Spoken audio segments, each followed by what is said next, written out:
In this video, I will be replacing the PCV valve on my Lexus IS 350.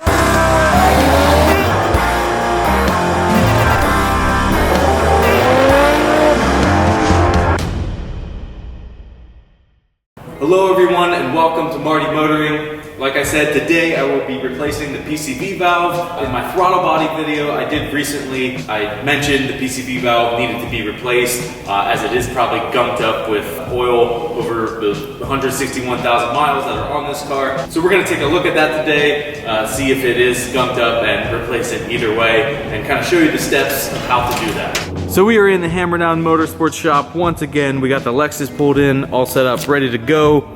We have the new PCV valve ready to install here. As you can see, it's brand new.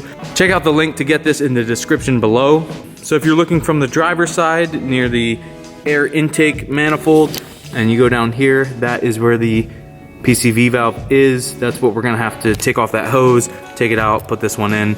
So first things first, we'll grab these off. Kind of get this out of the way. I'm just gonna point it down for now because we don't really need to take the whole thing off. You can kind of see that one, it kind of sits in this orientation. So once you're back here, you can just kind of squeeze the clamp and pull this off.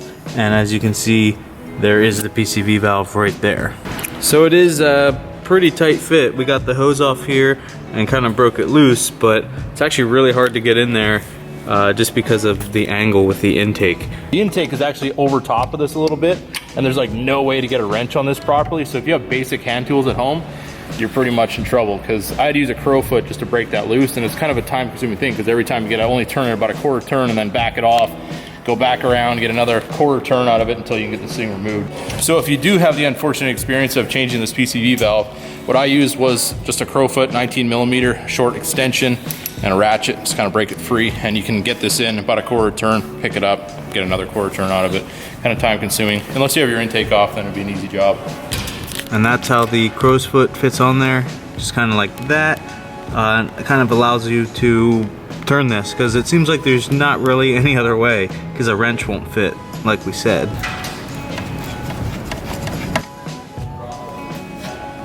And there it is.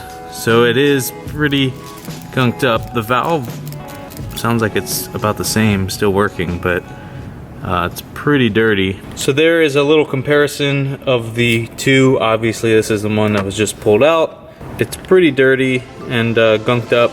And then here is the brand new one. That's how that looks. All right, so we're gonna put the new one in, thread it, get it finger tight. And now we'll probably have to use that same tool to get it all the way tight. So this is what I'm gonna use to finish tightening this up. And then we'll plug the hoses back in and we should be good to go. Yeah, it's in there, it's tight. So now we can put this hose back.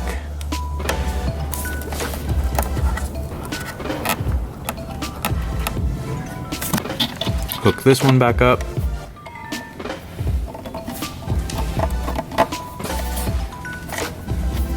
And we are good. So that is the PCV valve replacement on the IS 350. It's pretty much the same thing for the IS 250. It was a little bit more difficult of a job because of the location, with it being so tight and having to use the crow's foot and not just a regular wrench. If you want to tackle this job by yourself, you might want to have those tools ready to go. I know you can probably get them at like Harbor Freight or your local tool supplier. Now I have the peace of mind just knowing that this maintenance item was done, because the old one was pretty gunked up. And now I have the fresh one on there, and we should be good for many miles to come. If you found this video helpful, give it a thumbs up. Hit that subscribe button to keep up with the latest videos. Follow me on Instagram at Marty Motoring. And as always, leave a little rubber on the road.